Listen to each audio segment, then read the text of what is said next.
Ouvrons notre Bible au livre d'Esther, chapitre 2. Esther 2. Purification spirituelle. Purification spirituelle. Esther 2, versets 1 à 20. Esther est choisie comme reine. Versets 1 à 4. Après un certain nombre d'années, comme nous le voyons à Esther 1, verset 3 et Esther 2, verset 16, le roi Assuérus, ou roi Xerxès le Grand, est de nouveau prêt pour une reine.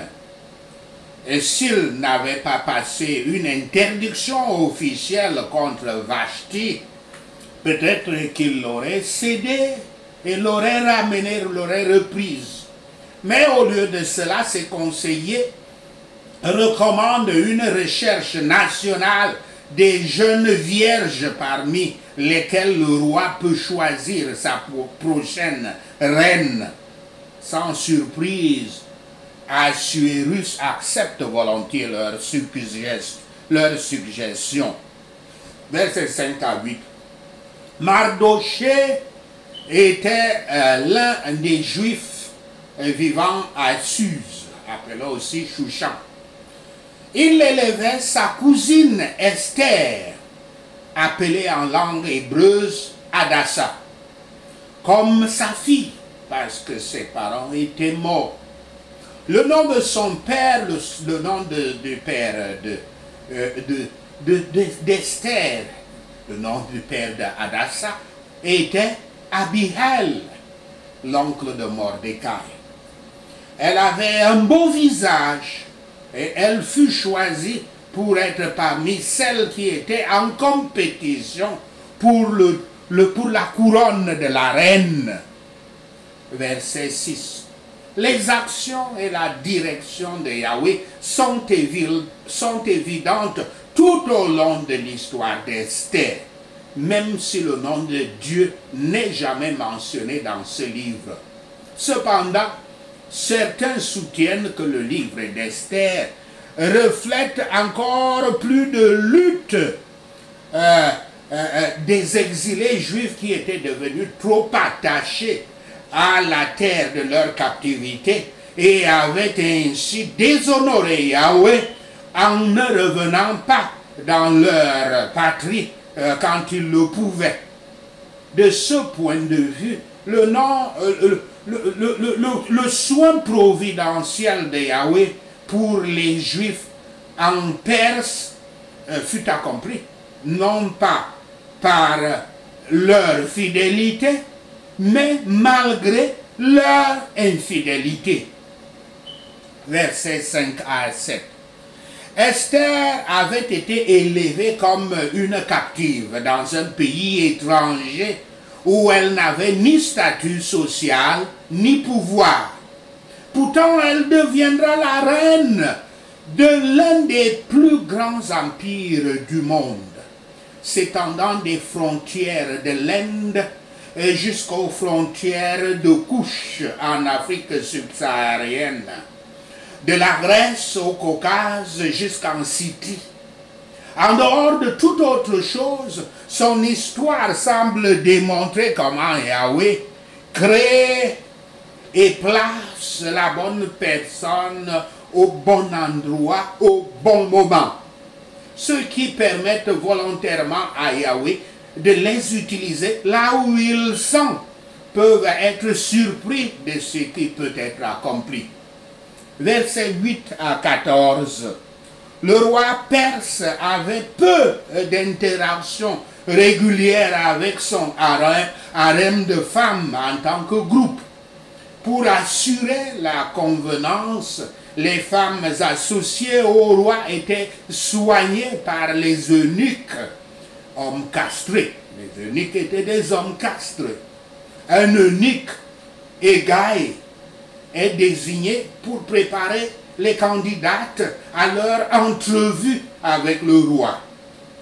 Les jeunes femmes devaient passer une année entière à se préparer, à apprendre aussi puis chacune devait passer une nuit avec le roi Assuérus. Ensuite, elles étaient placées dans son harem de concubines sous la superfusion d'un autre eunuque, Shashgash. À moins que le roi n'en demandât une par son nom, en appelant son nom, ces femmes ne le rencontreraient plus jamais, même comme elles demeuraient ses concubines, traitées comme secondes épouses du roi. Versets 15 à 18. Tous ceux qui voient Esther sont impressionnés par elle. Et le roi l'a choisie parmi toutes les autres jeunes femmes du royaume pour devenir sa nouvelle reine. Cela se passa en 479 avant Christ, la 7e année du règne de Xerxès le Grand. Le roi Assuérus organisa un autre grand banquet pour fêter la nouvelle reine. Mais tout au long du processus ayant duré ainsi une année, plus 4 autres années avant, jusqu'à l'intronisation, Esther garda le secret de ses origines juives, comme nous le lisons au verset 10 et 20. Verset 19. Le deuxième groupe des vierges peut avoir été un regroupement du premier groupe, comme on le voit au verset 8, ou encore une autre sélection de beauté. De toute façon, le roi était probablement occupé avec elle, et ce n'était pas le meilleur moment pour Esther de l'approcher. Nous voyons à quelles pratiques absurdes se livraient ceux qui étaient dépourvus de révélation divine, et quel besoin il y avait de l'évangile du Christ pour purifier les hommes des convoitises de la chair et pour les amener à l'institution originelle du mariage. Esther fut préférée comme reine, bien sûr. Ce qui suggère qu'Esther avait commis le péché en venant à cette dignité, ne considère certainement pas la coutume de ces temps et de ces pays, mais leur argument reste, ils se tiennent bien, parce que c'est la parole de Dieu. Toute personne que le roi prenait était mariée avec lui et était sa femme, bien que du rang inférieur de concubine.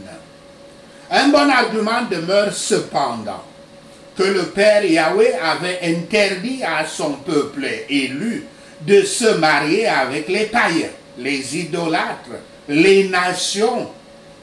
Mais voyons à quel point la nature humaine était abaissée quand des choses comme celles-ci sont les principales activités et le plus haut honneur mondain des hommes. Déception et vexation doivent suivre. Et celui qui obéit le plus exactement aux préceptes de la loi divine rencontre le plus sagement sa jouissance, même dans la présente vie. Mais tournons-nous pour considérer la sage et miséricordieuse providence de Yahweh qui accomplit ses desseins profonds, mais saints au milieu de tout cela. Et qu'aucun changement dans notre condition ne soit un prétexte pour oublier nos devoirs envers les parents et les amis qui se sont tenus à leur place. Esther 2, versets 21 à 23. Mardoché découvre un complot contre le roi. La position de Mardoché sur la porte de la ville suggère qu'il avait un degré respectable de statut. qu'il utilisa ici pour transmettre des informations au roi à travers Esther. La justice persane est rapide. Les deux eunuques conspirateurs sont immédiatement exécutés et les détails de leur arrestation et de leur jugement sont enregistrés. L'enregistrement de l'événement sera important plus tard dans l'histoire. Le fait qu'Esther ne soit jamais parvenue à dire à son nouveau mari qu'elle faisait partie du peuple juif exilé en Perse est également essentiel dans ce récit. Les bons sujets ne doivent pas cacher un mauvais dessein qu'ils apprennent contre le prince ou la paix publique. Mardochée n'avait pas été récompensé à cette époque, mais un souvenir de son service avait été consigné par écrit. Il en est ainsi aussi à l'égard de ceux qui servent le Christ. Quoique leur récompense ne soit pas perçue avant la résurrection des justes, cependant, on tient compte de leur travail de foi et d'amour que Yahweh n'est pas injuste d'oublier.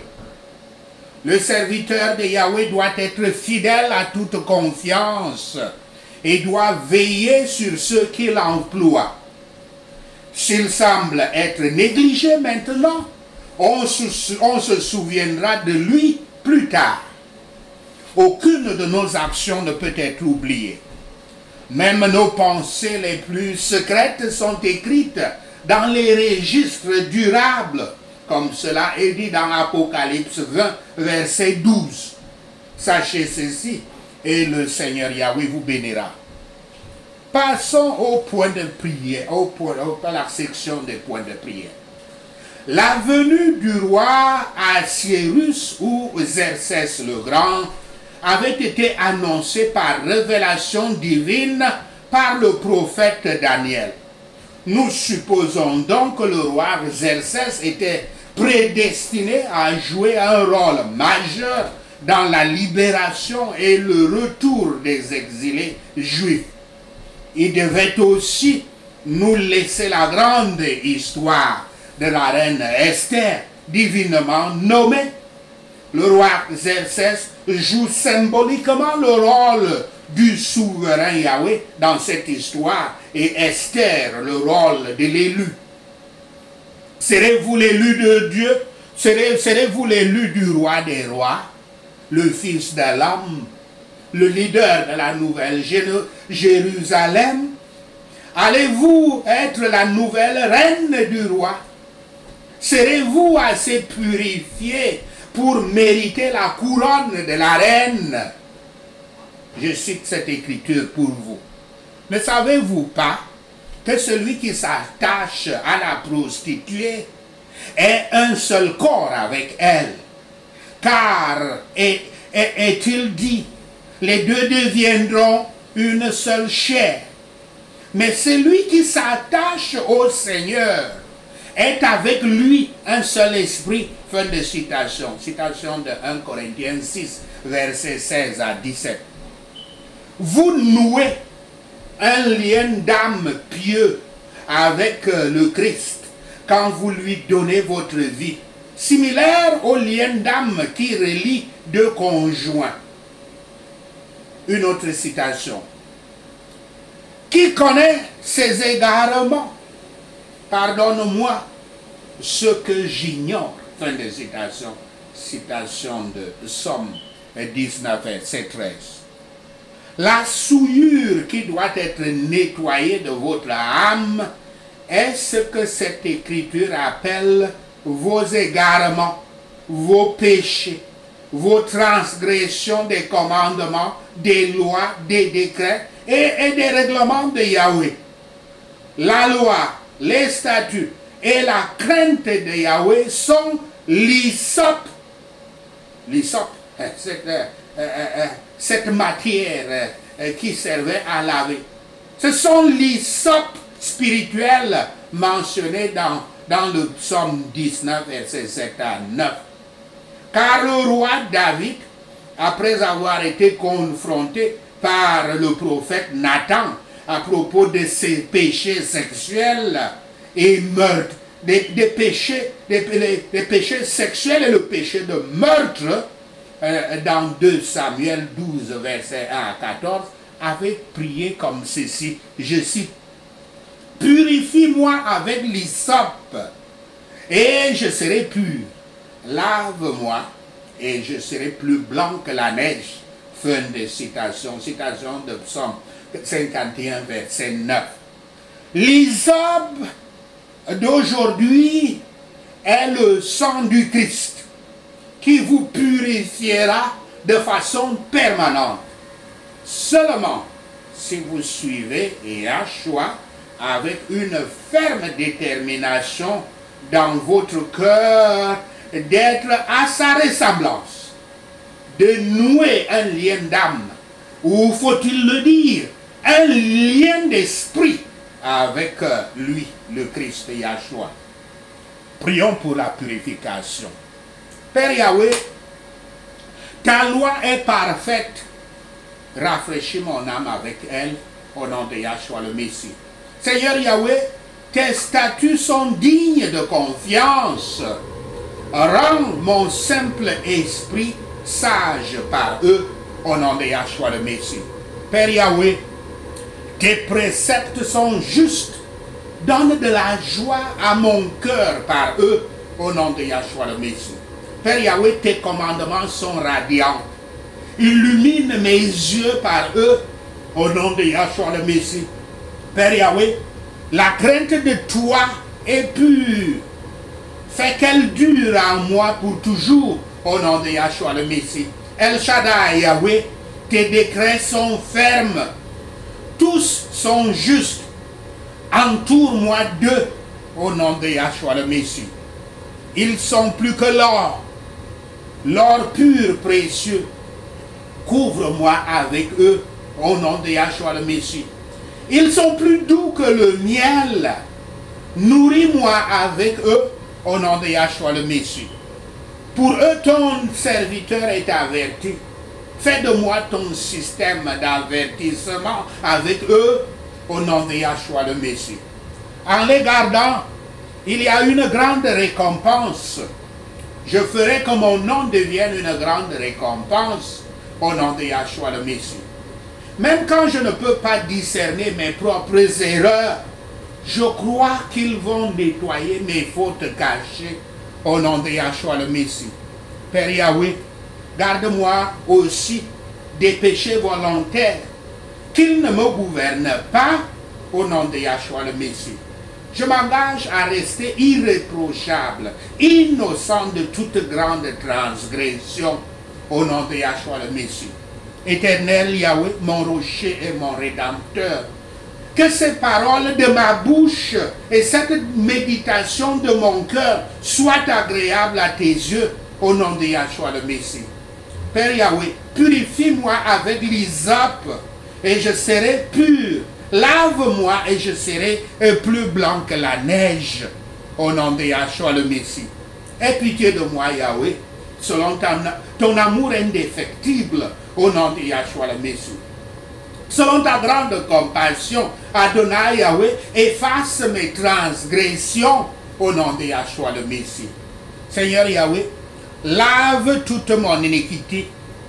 Lave toute mon iniquité et purifie-moi de mon péché, au nom de Yahshua le Messie.